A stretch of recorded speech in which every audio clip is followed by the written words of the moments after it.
Hello and welcome to the wonderful world of English language classroom. Learners of class 12. Today we will do a lesson, the first lesson, which is ironically titled as the lost lesson in your textbook Flamingo. Learners, you have come across a variety of texts in class 11, short stories, biographies, autobiographies, travelogues, and nice poetry, different manner.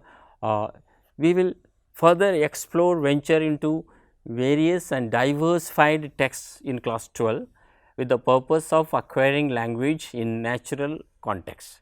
When I say natural context, this text, the stories are going to help you work with, engage with language. So, in this context, we have a short story today, very moving, heart moving short story titled as Lost Lesson, which is situated during the Franco-Prussian War.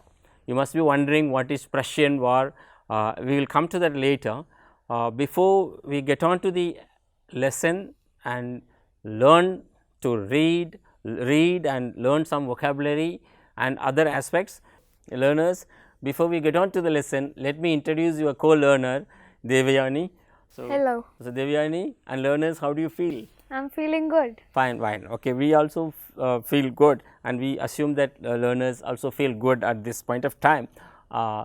Learners and Devyani, let me ask you some embarrassing situations, not so embarrassing, so not so good situations. The first and foremost, all of a sudden you are taken to a place where nobody speaks your language or the languages you know. So, how do you feel? I will feel lost and weird, of course, and it will be really hard for me to communicate to people. And it will be very uncomfortable. Yes. Fine, fine. Okay. The second situation, how do you feel on the first day of joining an office? Your class 12 children, maybe after some years you will be going to do some job, or at the university, you go to the university, then how do you feel on the first day which you do not know anyone, you all of them are strangers to you? I will start a conversation with anybody, with someone, to be honest, and yeah. Fine, all right. And these are the very difficult times we are made to confined in, at home. So, and there are occasions we had to be alone at home for hours together, and you feel like not reading anything, watching TV also. How do you feel? I actually enjoy myself alone at home, so I don't have problem. You don't get bored. That's a good thing. That thing, you have to learn to be alone. The times are not so easy. Fine. Another thing, you must have read that Robinson Crusoe, heard of the story. He was left in an island for so many years. Then he loses his speech because he has nobody to converse with. Then he starts reading the Bible, and at last he lost his speech. Yes, yes. So, that's another extreme of the situation. All of a sudden, I do not want that to happen. Your area is occupied by somebody, colonized by somebody, the way the British did to us, or the British did to the Europeans did to the Americans or Africans. All of a sudden, someone comes on your land and imposes his or her language. How do you feel? It will be really bad. I will not feel good. Yes, so nobody will feel good. So, your language is snatched away. Yet another situation, Devyani and learners, all of a sudden you are stranded in a foreign country without money. What will you do? I don't know. You don't know. Learners, think of such situations. We know we have seen during this corona virus invasion that many people were stranded. They had money, but they could not buy anything. Yes. They could not move around. So, we have seen that. There are situations which might arise in any situations. So, why I am saying all these kind of situations, Devyani and the learners there, this story, the lost lesson, makes a group of people in a part of France all of a sudden to lose their language. Lose their language means their language will not be taught in school, their language will not be used for administration. So, all of a sudden they have the language, but that has no value. So, let us look at how people manage the situation. So, learners, let us also know why this happened, such situation. This story sets in 18 the story sets in 1870-71, when the world was 19th century completely different. It was the first world war and second world war that almost redrawn the European map. So, this was a war between France and Prussia. So, what do you understand by Prussia? It is a country's name. It is a country's name. Where is it? It's the old name of France. Old name of Germany, not France. Okay, it was the Prussian Empire which became United Germany under the leadership of the king and the Bismarck, who was called that Iron Man. Yeah, the Iron Man. Then the nation states were being formed, and in the 19th century, 18th century, there were no nation states like France, England, India, Pakistan. So, we call them in political science, or historically we call them nation states. A nation is defined after the Second World War very well in the form of nationality, language, culture, religion. This was a war between France and the erstwhile Germany, that was part of Prussia. There all of a sudden a part of France was invaded by the Prussians. Then the notice was circulated, order was issued that from henceforth, now onwards, your language will not be used in the classroom. So, French will not be taught in your area. So, here is the map of the Prussian war, learners. You can see the Prussian map, Franco-Prussian war map. So, the part of France was invaded by the Prussians. So, this is for your historical understanding. The map is there in your textbook, you can refer to it, or from the library you can refer to it. Now, let us pick up each phrase one after another and learn it by using them in context.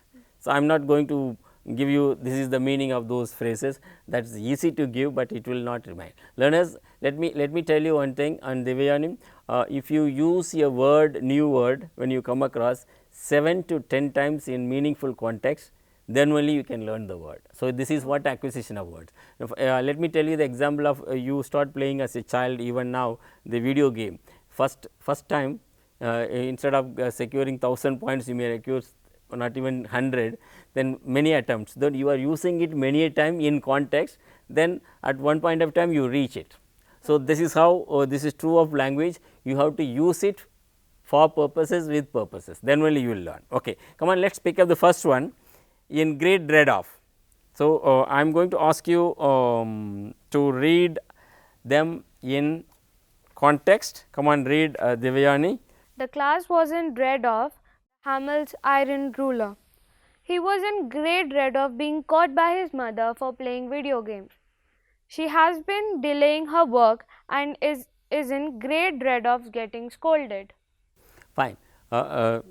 Look at the usage, in great dread of, learners and Devyani. Let me read out. The class was in great dread of Mr. Hamel's iron ruler. So, he kept a ruler in his hand, but he never used it, but it itself is. So, what does it mean? They were scared of it. Fine, all right. Look at the second sentence. He was in great dread of being caught by his mother for playing or while playing the video games. Fine. So, he was scared of the mother being, she will catch him. Fine. Then she has been delaying her work as she is in great dread of getting scolded. So, there is a kind of fear when we say in great dread of, dread. So, the author could have used in great dread of, instead of this phrase he would have used fear or scared of, but he has used this particular phrase to convey the meaning that children, the learner, particularly this particular this boy, Franz, was scared of because he was never doing his homework. So, learners, let us use appropriate words for appropriate to convey appropriate meaning. That is the idea. Look at the next one, Divya, and learners, let me read out to you. You have plenty of time, but make use of it well. You had plenty of time before your assignments, but you could not spend it right. Third, do not say there is no time, there is plenty of time if you do a work on time. So, learners, we need not explain this, plenty of time. So, time can be measured in hours, minutes, days and weeks. So, plenty of time refers to what? It is a kind of abstract measurement, no, noun. So, lot of time. So, learners, this is what need to understand, we will use it in sentences later. Come on, learners, great bustle. Divya, you will be reading out 3 sentences there. There is always a great bustle in our neighborhood. A lot of children playing in the park. There is a great bustle all the time. Why is there a great bustle in the class? Fine. So, what does it mean in great bustle? Crowd and with noise and lot noise, fine. So, it is a typical example of any classroom in the world. Yes. There are lots of 20-30 children, there will be some jokes, humor, laughing, this that. So, great bustle, we got that meaning in unison. So, let me read out, learners, Devayani. All students in unison wanted the test to be postponed. So, it is quite natural when it comes to examination, children are together. So, all students in unison wanted the test to be postponed. Mean what does it mean? In one voice? Yeah. In They one, all wanted together. They all said in unison, we will learn our languages first. Meaning? that they all want to. Yeah, in one voice they said. Yeah. So, learners, the next one, Devayani will read. Thumbed at the edges. This book very old. You can see it is thumbed at the edges. You have soiled your papers and it is thumbed at the edges. Fine. Thumbed, sometimes thumbed at the edges, learners, you know that you use the book quite often, particularly textbooks when you carry school. At the end of the corners of the book, you will see that some edges. So, folds. So, that is what thumbed at the edges. We can also use it figuratively. How there are lots of thumbed at the edges in his life. When you say that, so lots of problems. So, he is very old and lot of experienced person. So, let me read out again. Let me ask you to read out. Come on, the book is very old. Come on. This book is very old. You can see it thumbed at the edges. You have soiled your papers and it is thumbed at the edges. Okay, it has got soiled and the edges are, means it shows that it is much used. Come on, learners, and the next one, reproach ourselves with. No one else to blame, we have to reproach ourselves with for our actions. Many of our languages are endangered. We need to reproach ourselves with for this development. So, what is that? Some actions we can't blame others, we have to blame ourselves. So, that is what many Indian languages are in danger, like many tribal minor languages. So, whom to blame? We ourselves have to blame, because we do not teach them in school. So, same way some of our actions we only have to blame ourselves. Learners and Devayani, now we have seen a lot of phrases. So, we are going to use them, I am going to ask you to use them in sentences, and there are two phrases given to you at a time. You will have to select and the appropriate one and use its sentences. Come on, use the phrases in great dread of and in unison in the following sentences. Come on, the world is dash, the world is in dash a dangerous virus. The world is in dread of a dangerous virus. The world is in The world is in the dread of a dangerous virus. The phrase is the great dread of. The great dread of. Okay. Say it The again. world is in great dread of a dangerous virus. Okay, fine. All the participants dash greeted the leader. All participants in unison greeted the leader. All the participants in unison greeted the leader. Fine. The rabbit was dash of being hunted by the tall man. The rabbit was great dread of being hunted by the tall man. Use the phrase incomplete. The rabbit was in great dread of being hunted by the tall man. Fine, all right. The members of the board dash took a decision to move the company to another place. The members of the board in unison took a decision to move company to another place. Move the company to another place. Fine. Now, learners, in great dread of is completely scared of, in unison is Together. together, all together in one decision or one voice. Come on. Now, learners and Devayani, let us use two more phrases, a great bustle and tumbled on the edges.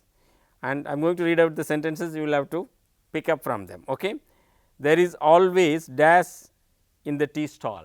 There is always a great bustle in the tea stall. It is a common Indian scene.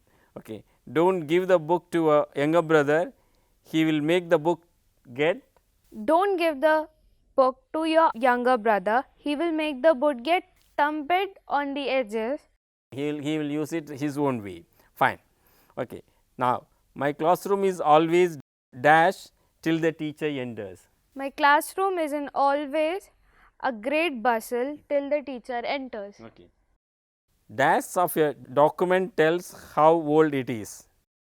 Tumbled on the edges of a document tells you how old it is. Fine. Okay. Now, the next two phrases, reproach ourselves with and a great bustle.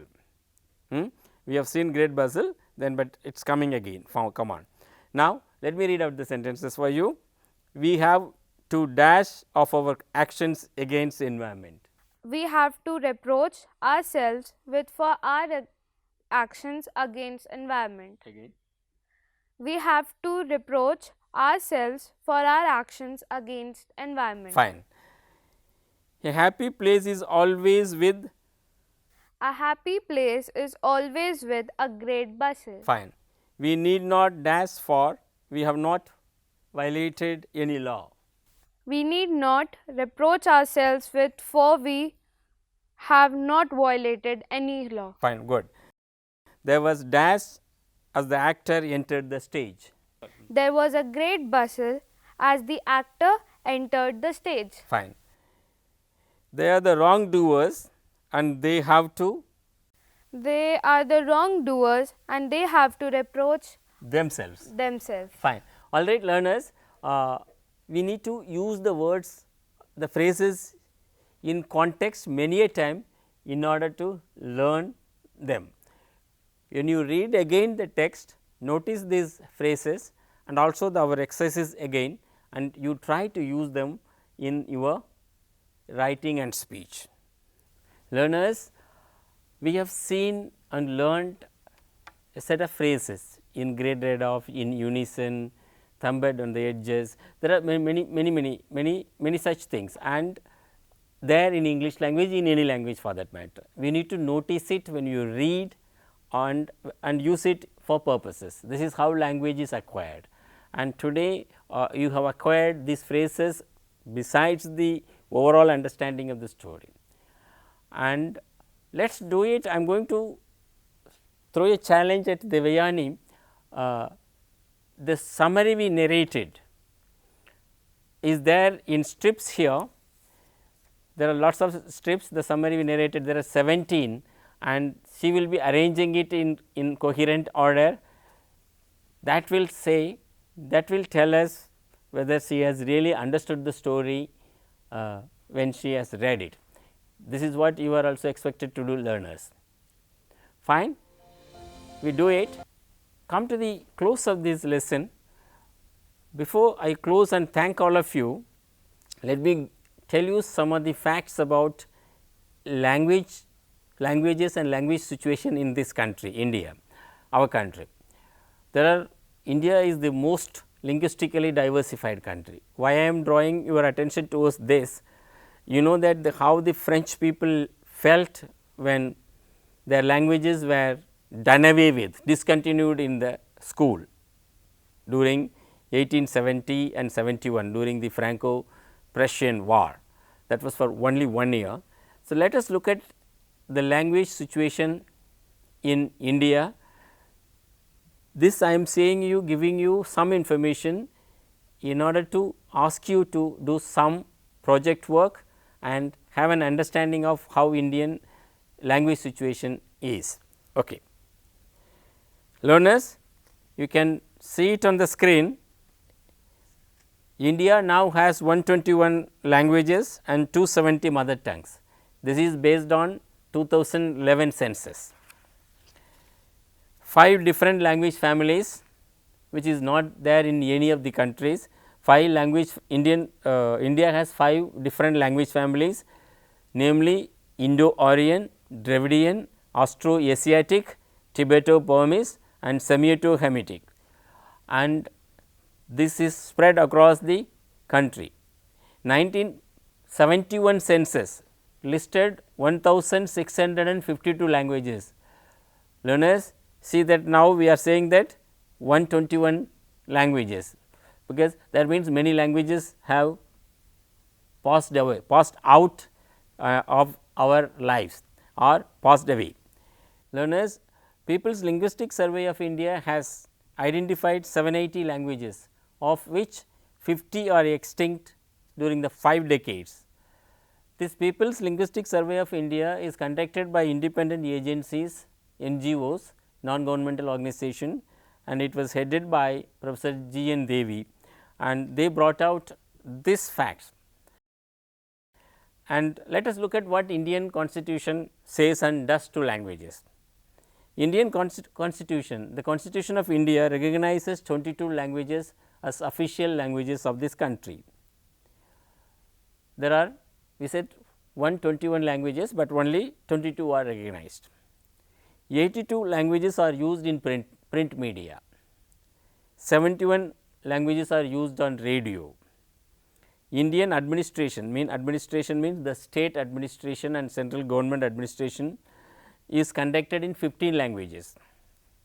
Indian currency is printed bilingual in Hindi and English, and it has its denomination mentioned in 15 languages only, not even 22 languages. You must have seen that the denomination in the 500 rupee, 100 rupee, 200 rupee notes, only 15 languages are mentioned.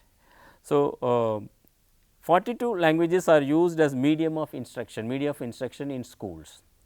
Learners, believe it, 20 years ago 60 languages were used as medium of media of instruction, that means to teach learn languages subjects in school. Now, it is 47. So, this information is given to you learners to draw your attention that how languages of the world, many languages of the world are in danger, and some languages like English or French, the colonial languages, colonial power language, they are dominating in the name of knowledge languages. So, we need to protect our languages. So, based on which learners, let us do a project, go collect data information about languages in India and present it to the whole class and write some sort of report how each. I said that there are 5 language families: Dravidian, Indo-Aryan, Austro-Asiatic, Tibeto-Burmese and Semito-Hamitic. So, how these languages are, you can draw a big picture of it and present to the class. This is a project work you may attempt. Another project work, if you are interested, you have to explore with the history teachers, political science teacher, what led to the Franco-Prussian War of 1870 and 1871 and how Germany emerged. It is a kind of some facts and figures, this you can do. So, the question which may arise in your mind is how to do a project work. So, there is a video lesson on that. You may just click the link available to you on NROER, NCERT's National Repository of Open Educational Resources and ePathshala, and you can also find it on Diksha portal. This appears on your screen, and you can learn how to do project work, how to collect data and collocate it, write it and present to the classroom. Learners, thank you very much for having participated in all the activities of this first lesson, that is the last lesson of class 12. Let me also thank Devayani. Thank you. We will meet again. for her participation. We will meet you in the part 2 of this lesson. Thank you very much.